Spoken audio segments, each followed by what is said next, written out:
You're listening to episode 158 of the Small and Supercharged Podcast with Ria Freeman. Well, today on the Small and Supercharged Podcast, I'm so excited about this.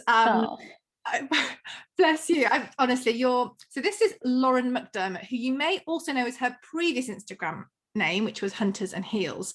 And I had an email, no, I didn't. I had a DM that pinged in one morning because I had been not quite stalking, but borderline stalking poor Lauren for a couple of years. You've been very patient. Not at all. It was just, I'm so excited to talk to you. I know my audience is going to absolutely love speaking to you. Well, me speaking to you and you speaking. But can you tell us a bit about you and your account in case anyone doesn't know who you are? Yes. Well, first of all, thank you so much for having me. And I'm so sorry that it's taken me so long to do this. Not at all. It's been the most crazy year, hasn't it? But I'm here now. So I'm Lauren. I'm a mum. I live in Herefordshire. What should I say? I have an Instagram account. I hate all the different words for us, but yeah, I have an Instagram account, and I also work for Bobbi Brown as well, part-time. So that's me, really. I mean, not just an Instagram account. You have got a sizable Instagram following, haven't you? Yes, yeah. I was an early adopter of Instagram. I think I've been on there. It just occurred to me the other day, somebody said how long they'd been on Instagram, and I thought, how long have I been on here actually? And I think it must be nearly 10 years. It's about 9 years. So yeah, I was on there before any of my friends. So I was an early adopter. So I think that's there's a lot to be said for that as well. I mean, I do feel like your content may also have helped. Yes. Thank you. But what made you start Instagram? Because I know you obviously work for Bobbi Brown as well, and you have done for a while, haven't you? So you had quite a busy life before Instagram. So what made you take that jump? Well, Instagram was the first. So it was the first kind of social media platform that I really kind of found myself quite addicted to. I loved it. And at the time when it kind of came about, I was a regional sales manager, so for Bobbi Brown, who I still work for. So I think I've been at Bobbi nearly 14 years now. But I was traveling all over the place. I had kind of half of the UK and the whole of Scotland and Ireland, and it was a really hectic job. And I found something about Instagram, obviously with it being quite visual, like no matter how busy or crazy a day was, there was a moment that you felt you wanted to take a picture of and share with people. So I remember back when I started, I was mainly posting pictures of like the mist rising in the morning when I was driving. So I'd be taking it out of my car window, or like food that Colin had cooked because it was quite early on in our relationship, all those sorts of things. And I just loved it. I did photography at uni, and it kind of reignited that love of like imagery, not necessarily an amazing photograph, but yeah, like finding a special moment in every day and sharing it with people. But then over time, I realized that actually it wasn't just that, it was that real community thing as well, where you could follow people all over the world and they were in different time zones to you. And yeah, I was totally addicted to it. So it was kind of like my hobby that ran alongside my job. And that's it. It was like that for a few years, actually. So yeah, it was only really when I was pregnant with Ollie, who's our middle child, my first child, that I kind of realized that this whole thing about followers and brands and all that sort of stuff. Before that, it was just a hobby, and I absolutely loved it. Because you started off, and this is something I want to talk to you about as well. You were Hunters and Heels to start with, weren't you? That was your handle. Yeah, well, it was like Lolly Dolly 12 or something, and then everybody had these cool names. I was like, what can my name be? And Carl, my husband, he was like, what about Hunters and Heels, because you are working in the city and you've got, dressed up and all that kind of stuff, but then at the weekend you just love putting your wellies on and going for walks. And neither of us are from the countryside. Colin's Scottish and I'm Welsh, but we'd moved to a place called Woburn Sands together, which was like our first time living kind of more rurally, even though it's really close to Milton Keynes and lots of those kind of things. It just felt, we had loads of amazing walks all around us and lovely country pubs and all that kind of thing. So yeah, he came up with Hunters and Heels, and then it just stuck. So it was years and years really that I had that, and I really did love it, but there was always a bit of me that knew if this, you know, for it to be my blog and for people to come up to me in the street and be like, oh, hey, hunters. I knew that at some point I would change it. So yeah, that's why I think I eventually changed it. Was it quite difficult changing? Was it quite a decision to change? Because obviously you're so well known as Hunters and Heels, and as you said, your account has grown so much in that name. Yes. How did you feel about changing it, and what was the kind of response like? I was really nervous to change it for lots of reasons. The main one was that I'd become totally emotionally attached to it myself. So it just kind of ran away with me. And then, you know, some of the amazing like opportunities and stuff that I've had with that as my name. So like at work for Bobbi Brown, I got to design a set, which was like designing a bag and choosing some products to go in it and stuff. And it had like Bobbi Brown X Hunters and Heels on it. And yeah, like I said, people would come up to me in the street and be like, oh, you know, Hunters. So it was just my name, really. So I felt quite attached to it. And obviously Colin came up with it. So there was that part of it. But also I wasn't sure how it would work with, you know, the algorithms and all that sort of stuff on Instagram. I thought, what if people can't find me anymore? You know, what if they can't find me and I kind of lose everything? But I felt like it was now or never. Why not just take the plunge? And I thought, if it all goes wrong, I'll just have to start again. But I had to do something. I think it was just going to go on forever, wasn't it? And then it would be impossible to change it. And do you feel kind of more like it's you? I mean, it is very much you now because it's your name, but does it feel like a better fit now as well? Yeah, I did love Hunters and Heels as well, but it just felt a bit you know, it was never intended to be my name on a bag and all that sort of stuff. So we kind of went around lots of names, and Lauren McDermott, my actual name, was already taken, and every kind of variation of it. So my friend Sophie, who does my website for me, and my friend Emily, who is in design as well, she's got planners and things. We all kind of like were bouncing around all these ideas, and then we thought that by Lauren McDermott was a good idea because Sophie was like, everything that you share is by you, you know, that's either taken by you or written by you. And, you know, all the things that may come in the future and would have worked with by Lauren as well. Yeah. So, that's why we went for that. But I'm glad that I did it. I am glad. And it's been a real learning curve. Like if anybody needs any help changing their name on Instagram, then DM me, because it was quite difficult. Instagram doesn't let you have. So I'd taken the name by Lauren McDermott thinking I could just swap it. But Instagram doesn't let you do that. You have to have like a 2-week wait between each thing. So it's a little bit confusing, but I'm glad that I've done it now for sure. And you said when you were pregnant with Ollie, your Instagram really started to ramp up. So what sort of changed in terms of the content you were producing? And then what did you notice had happened from that?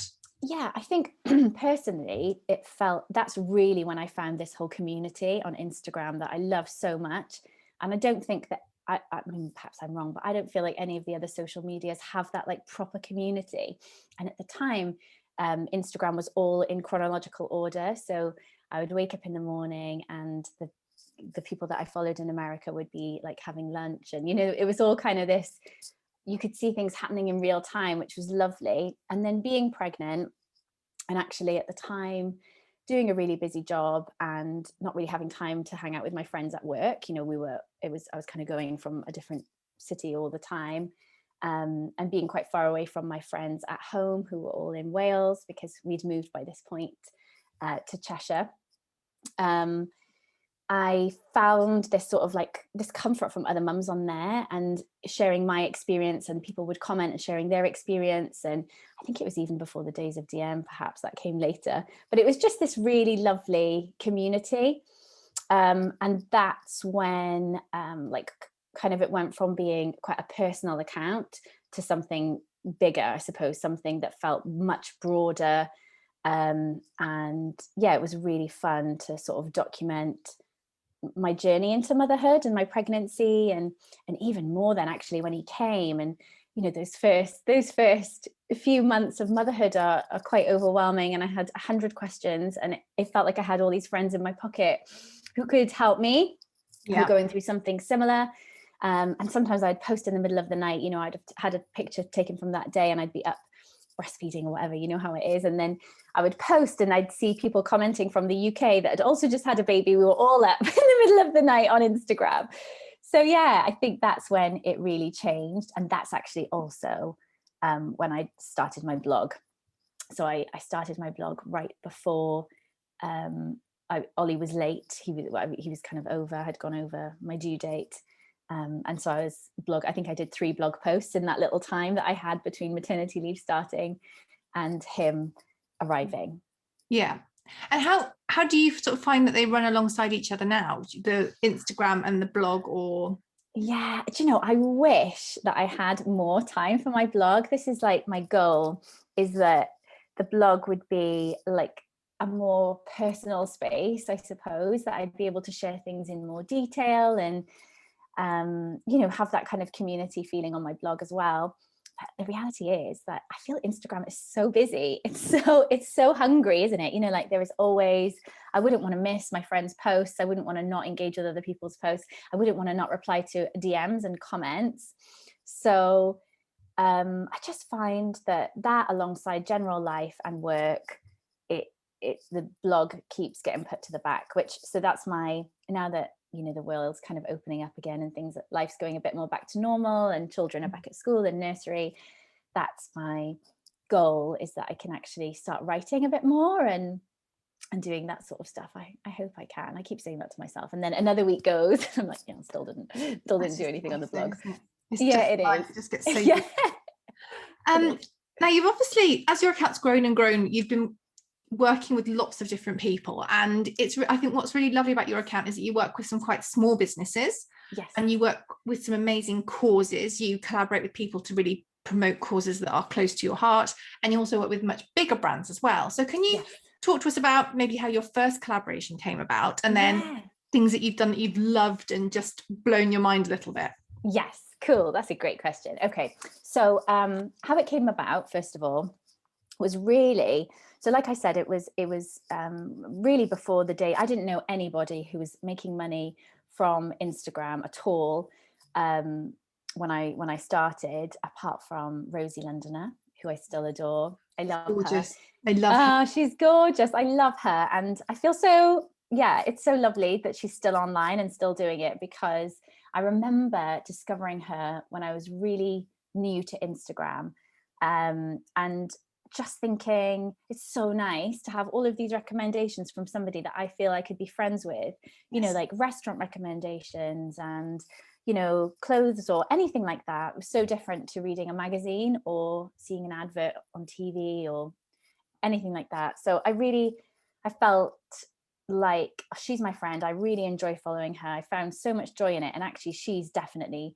the reason that I started my blog, you know, because I just used to love her posts, and I thought, I'd like to do this. Obviously not on that scale, but she was the only person that I knew. So I definitely didn't go into it thinking that I was ever going to be my job, which I think actually I would be a piece of advice that I would give people who were starting out right now. Definitely do it, you know, because it's so fun and there's nothing to lose. Why not? And all that kind of thing. But I think if you go into it thinking I'm going to make money here, then it's a lot harder now than it used to be. And I think perhaps that kind of changes your relationship with it a little bit. So I never went into it thinking that would be the case, but I just was sharing, you know, like we do on everybody does that on social media, I suppose. When you buy something new, you say what it is, and if you're really enjoying using something, you might share it. So I just was doing that, and then I noticed that brands were reaching out to me, particularly small businesses at first. There was a lot of like mummy things, you know, like baby clothes and toys and stuff like that. Or, you know, I can send you this and then you can talk about it on your page. And so, yeah, I mean, it was all a learning curve. And I think I was aware that nothing was like a gift, you know, nothing is sent to you for free, because obviously it's advertising and it's a great way for small businesses to advertise. But I quickly learned that I had to only accept things that I would be buying myself, because I couldn't possibly accept something and not share it. But then if I shared something that I didn't really love, the people who trust me are going to be disappointed in me. So I learned that pretty quickly. And then I it kind of had quite a few things like that. I can't really remember how long that went on for, but I remember that one of the first big brands that reached out to me was the White Company, who I am obsessed with. And I've been obsessed with them for as long as I can remember. Like, I love going into the shop. I love the smells. I love all the clothes. I feel like I want to dive into the magazine, you know, like I want that to be my life. It's so calm and serene and gorgeous. So I was so thrilled that they'd reached out to me and couldn't believe it. And I remember telling the girls at work and they were like, wow, this is epic. It's so cool. So yeah, I did a few things for them without any payment. And then that relationship kind of built up. And I started getting, you know, like proper contracts. So if we would send you this and this is what you'll do, and contact would be pre-approved. So I suppose then that's when proper sponsored work started. But yeah, now the place that I'm in now, obviously it's quite a few years later. Ollie is 5. So this is 5 years ago. Now I work with lots of small businesses, but I don't charge them. I wouldn't charge a small business. That's really important to me, because I'm a small business too. And I definitely was a small business back then. And I appreciate that, you know, these small businesses don't have money for those sorts of things. But I do get to work with bigger brands as well, which is amazing.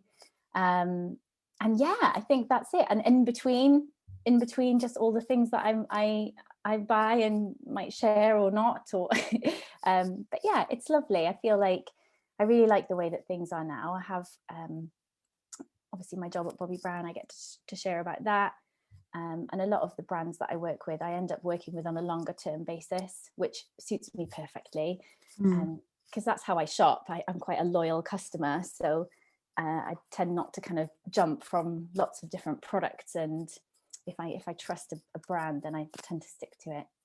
And I suppose you're kept in the loop a bit more then as well. If you are working with a brand and you know, and the kind of the way their collection's going, you know, the ethos, it's easier to weave that into what you do and make sure it still aligns with what you're doing as well. Absolutely, yeah. And I think as well, for the people that are following you, that are consuming what you're sharing, it just makes sense, doesn't it? It's really natural, because they know that you shop at that place anyway. They know that you genuinely, you'd be sharing that regardless. So it feels a bit nicer, I think, to have that. So would you say that the White Company was the first time you kind of thought, hang on a minute, this is getting a bit serious now, this could be a real thing? Or did it happen before or after then? I think it was then, but you know, it was a really, really long time before I thought this could actually be a job. And I think there's always been this thing for me personally within Instagram and stuff like that, you know, like it's not going to last forever. It's just an app. And it could all go tomorrow. So yeah, I feel really grateful for everything that I have done and that I continue to be able to do. I feel really lucky, but I've always got this feeling of like, it might all go tomorrow. So yeah, I think the White Company was one of the first. I mean, there's been some really lovely, lots and of lovely other ones as well that I've really loved, but I just remember that it felt such a huge brand, and a brand that I loved so much, and it was just really early on in me starting it. So yeah. I was going to say, are there any other, I mean, I know you've had lots of standout moments, so I know if you don't mention anyone, it's not because you don't think they're amazing, but are there any other times where you kind of thought, oh my goodness? And I know you get your family involved quite a lot, so I'm sure, I feel like you did something in the Cotswolds with a car company and the family went along and had a lovely holiday, and I thought that's so cool being able to combine everything. So what kind of standout moments have you had like that, or not necessarily? The biggest thing that really, like, whenever I get asked that question, the thing that really stands out is the Bobbi Brown set thing, which wasn't a sponsored post, so it wasn't it wasn't an ad like some of the other things, but it was just, I've used Bobbi Brown since I was 16, and I've worked there for, like I said, nearly 14 years, and I just love it. So it was that real crazy moment of seeing it in, like on our website, just seeing it and seeing like my name there and stuff. It's kind of crazy. I think, gosh, I'm so lucky that I have this opportunity to do these things. It's mad. So that's definitely one, but there have been loads. yeah, gosh, it's really difficult to think of one, isn't it? But definitely, like, anything that we get to do as a family is amazing. We had a really lovely trip to the Lake District, to a hotel called Another Place, which is just one of the most lovely weekends away that we've had. And that was with Jules, who are the most gorgeous team. They're so lovely to work with. So that was amazing. And I just remember, like, Ollie and Rory still talk about it now, that we were on this boat, and they just, yeah, I think we were so lucky with the weather. It was beautiful. So I felt so grateful for that. Also being able to do like the Insta meets and actually being able to meet people from Instagram in real life, that was amazing. So yeah, there've been quite a few, but I think they're the ones, you know, anytime working with a brand or a business that you think is great, and getting to do things with my family is obviously probably the most amazing thing about this job overall anyway, is that I get to do school run and it's flexible and all that kind of thing. Yeah, but the Bobby brand thing is kind of crazy. I mean, that's one amazing collaboration you've had, as you say, with Bobby Brown, but you do also do a planner, and you've recently done something which raises money for a big cause, doesn't it? Yes, yeah. So Women's Aid is a charity that's really close to my heart, and I'm always trying to think of things that we can do that will be really fun for people watching, as well. So something that hopefully people feel like they can get involved with, which they get to have something lovely for themselves. I get to help a small business, but then also we get to raise money for charity. So English Stamp Company, I know that you know lovely Eve from English Stamp. Yeah. So yeah, at Christmas we did a set of stamps where I think it was £10 from every set. So some of them I designed, but then some of them were ones that they had, we put them into boxes. £10 from every set, English Stamp donated to Women's Aid. So it was amazing because it was a great opportunity to help them, because as soon as they sold out really quickly, and then, you know, people were buying the stamps anyway. But also we got to donate a big wedge of money to Women's Aid right before Christmas, which was really good. And then recently my friend Nancy does like screen printing. So we designed a hoodie for children, which says weekend on it in white writing. It's really nice and cozy. And it was so fun being part of that process with her as well, because she's actually a teacher, but she does this on the side. Wow. So we found like the snuggliest organic cotton hoodie that we could, and then designed it, and she's put all our logos in the inside and all that kind of thing, and wrapped them all up, and we handwrote a card. But again, £5 from the sale of each one of those can go to Women's Aid, and then obviously Nancy gets a little bit of that money too, which helps her and her small business. So yeah, that was lovely. And then my friend Emily, I'm so lucky to have all these talented friends. My friend Emily has the most amazing planner called, I haven't got mine here now, I could show you, but it's called the Essential Planner, and it's like a diary for people who just don't get on with a diary and don't end up using it. So I love it so much, and I had one, but it was linen, and literally within 2 weeks it was ruined. So we had the idea of designing like a wipeable version of it 2 years ago, and so we kind of collaborated on it. So it had my name and her name on it, and then it was such a success. It was so lovely to be able to do that with her that we did it again last year, and we're going to do it again this year. So yeah, it's great. Lovely doing all these things. Definitely, because you do now, your work for Bobby Brown's changed as well now, hasn't it? Which kind of, I mean, do you feel that if it hadn't been for everything else you were doing, that opportunity perhaps wouldn't have existed as well? Yes, absolutely, 100%. I mean, my old job was amazing, and I loved it when I did it, but pretty much as soon as I had Ollie, I really struggled. It wasn't for me, and I think it's amazing when women can continue to do roles like that, because it's different for everybody, isn't it? Some people really can manage that and thrive on it and do an amazing job, but for me personally, I really struggled with it. So I went back after having Ollie, I think about 9 months, 8 or 9 months, but really quickly I got pregnant with Rory, and because it took us quite a long time to get pregnant with Ollie, we thought that would be the same with Rory, but actually second time I got pregnant faster.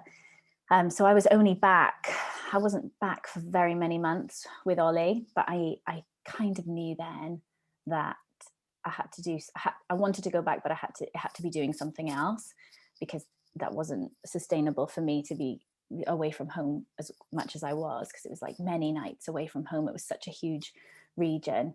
So I was really lucky actually that, I mean, they are an amazing employer, that they kind of created this role for me that sits in the kind of communications team, because I'm not qualified. I don't have any marketing degrees or PR degrees or anything like that. But I suppose I'd learned quite a lot from online in all of these years. So yeah, I have a social content editor. So I kind of work across the social team and the PR team, and still a little bit of sales because I was in the sales team for so long. So yeah, it's really good. Really exciting. It's lovely that sort of something that started as a hobby is now something that you have, as you say, a small business, but also it's influenced your normal work as well, and allowed you to really fit in more with your family and spend more time at home, and all the things that are really important to you. Yeah, definitely. I know, I'm so lucky. Yeah, it's brilliant. And also we've talked about quite a few of the highs along your amazing journey, but have there been any sort of low points or things that have been quite difficult to deal with, or things that you've overcome? Yes, I think it's all been a real learning curve. So at one point I was on YouTube, and actually when I look back at this, it's all a bit of a blur, to be honest. And I hadn't really been a YouTube viewer, so I was just that person that, like, if they needed instructions of how to put something together, I would use YouTube. I do that too. Do you do that? Yeah. I'd be like, can't be bothered to read the instructions, I'll use YouTube. But then I think when I can't remember how I ended up getting into it, but I started watching YouTube videos and I was really enjoying them. And I thought, maybe this is something else that I could do as well, like alongside Instagram and my blog, I could do YouTube. And I think that I started YouTube when Rory was about 3 months old.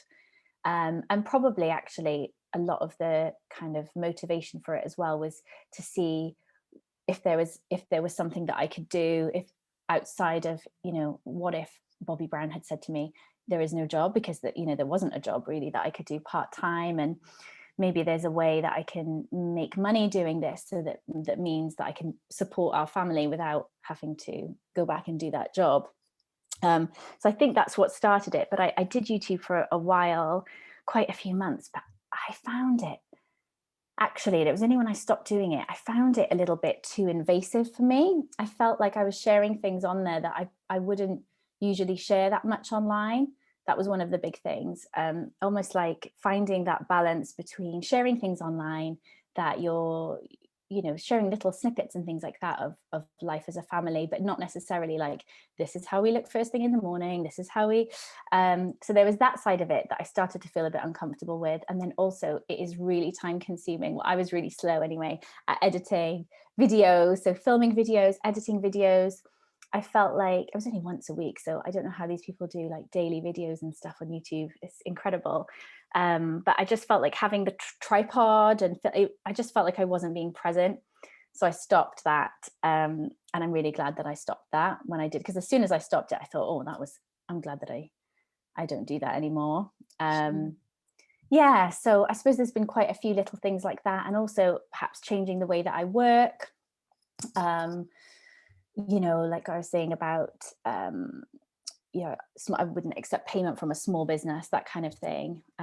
Just all of those things that you kind of learn along the way, being able to help people, like, it's really hard to say specific things that I found low points, but it's more like there's been lots of lessons along the way that I think have gotten me to where I am now. And I'm sure I'll still have many more lessons to learn as we do. Absolutely. I mean, I imagine as well, going from not charging any money to anybody to going into like more serious kind of, not serious, but more formal perhaps, arrangements with people. I mean, imagine that was quite, not necessarily a low at all, but a kind of, oh gosh, this is a whole different ball game. Yeah, absolutely. And nobody really knows what they're doing. It's the strangest industry, isn't it? I know that you work in it too, but I think even, brands and there's no rules in this industry. There is no kind of like textbook way of doing things. And I think that is, you have to be brave and confident, but also realistic and thoughtful, and think about the business that you're talking to and what their position is, and all of that sort of thing. So yeah, definitely it's been a real learning curve, and I'm sure I'll make more mistakes before I learn everything that there is to know. As you say, each one is a learning experience, and although kind of PR's been around for a long time, social media in the grand scheme of life hasn't, and working with influencers in a commercial way really hasn't. And as you so there's so many variables: the follower size, the engagement rate, who you're working with, your own values and your own beliefs, and there's so many bits to consider. It's not as straightforward as it should be at all. It's not, and it's not cookie cutter, is it? It's really not the same. Each individual situation is unique. Yeah, and even up to what the the content that you're happy to create, what the brand wants you to create, how they want to use that, the level of control, everything has got kind of a different, not quite a different price tag, but it's a different package. And absolutely, working with you versus saying they want somebody else to do a similar thing, well, you'll be a completely different person, different audience. It must be, I think it's a nightmare. Well, not a nightmare. It's tricky from a brand point of view as well to know how to make it work. But there are lots of brands that do an incredible job, and more you see it becoming a lot more professional, a lot more formal, as well as the more relaxed stuff as well. Yeah, definitely. So what tips would you give somebody that's hoping to grow their following, or even make Instagram and influencing, which I know is a word that a lot of influencers don't like, but more of a job, or to make it pay a bit? What kind of advice would you give them? Well, I mean, I definitely don't know everything. This is the first thing to say, because there is no recipe, there is no magic recipe, I don't think. And obviously everybody's after that kind of, what is the secret? But if I knew the secret, I would have more than the followers that I do. So I don't think there is a kind of magic recipe. My advice would be to make sure that you're true to yourself. I mean, it's such an obvious thing, but I think it can be so easy to kind of get swayed and feel that if you do something a bit more like this, like that person does, then, but actually you just have to be true to yourself. You have to enjoy it, because it can, I imagine that these days especially, it's really difficult to start off and to earn money from Instagram. And if that's the way that you're kind of going into it, you could be really disappointed and stop enjoying it early. And I think the joy in it is where, people can see that, can't they? And from a brand point of view, I think people want to be part of something that's joyful and genuine and real, and when someone is being true to themselves, I think. So that would be one of the things.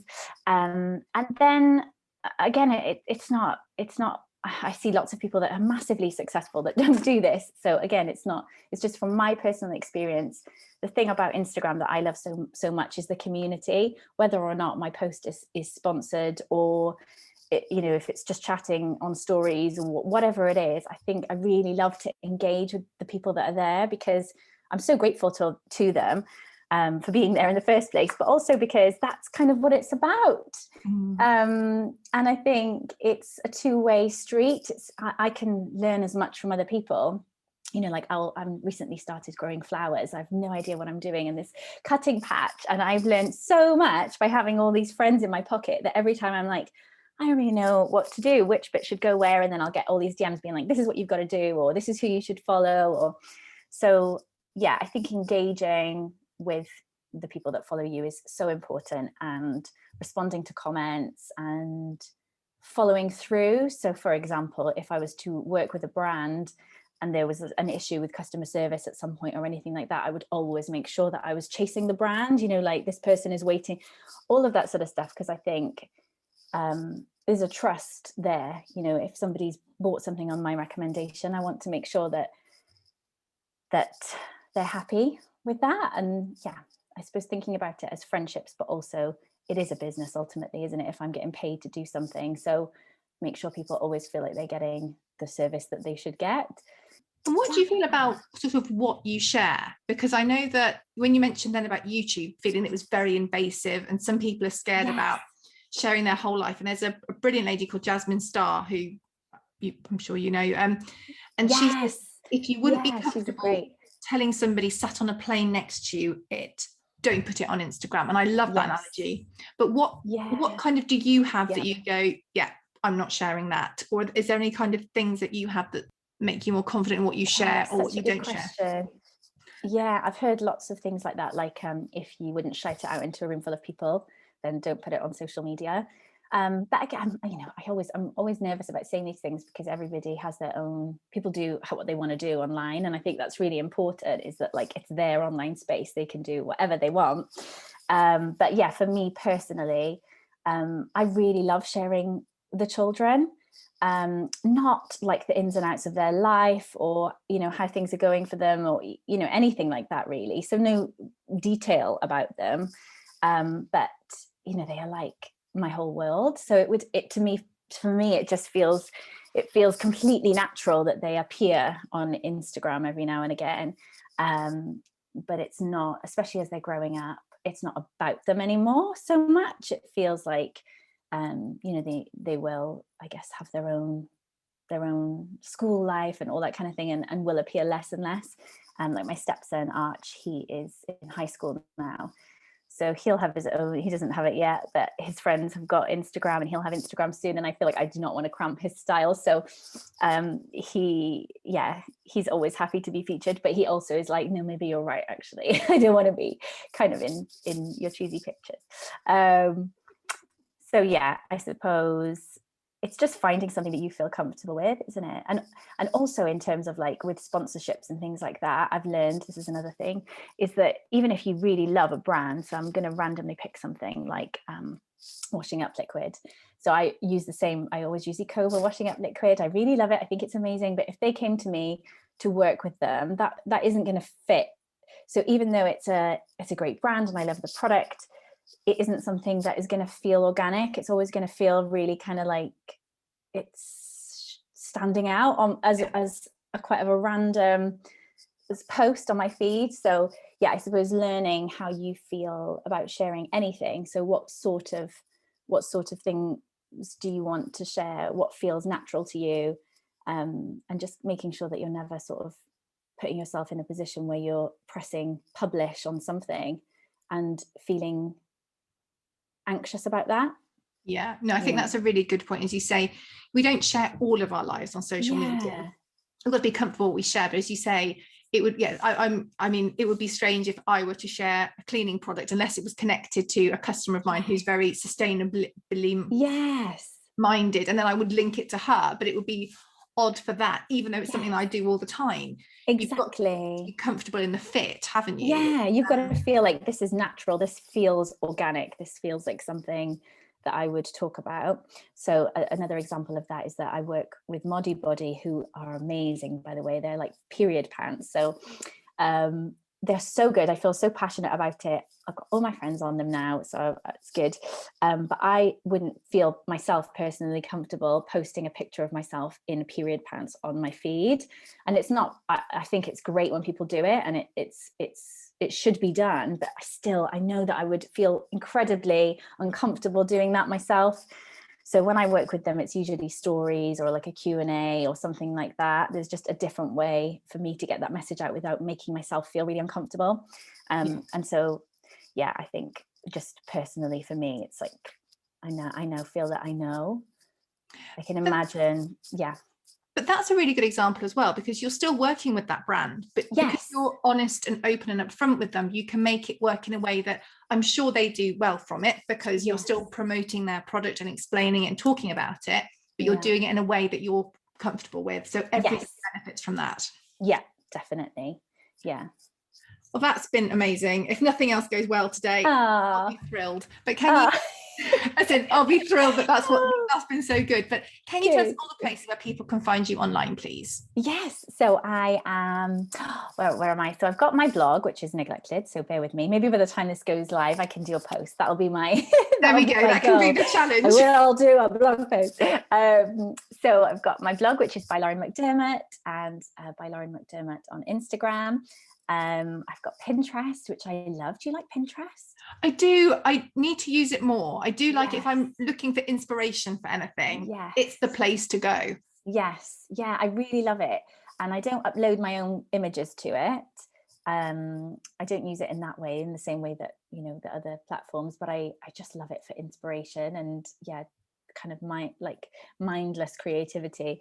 So I've got Pinterest, and then also I do playlists on Spotify, which is just something that I do for fun, to be honest. But it's really nice when I get tagged in people's stories that they're like out for a run and they've got a running playlist on, or they're cleaning or something like that.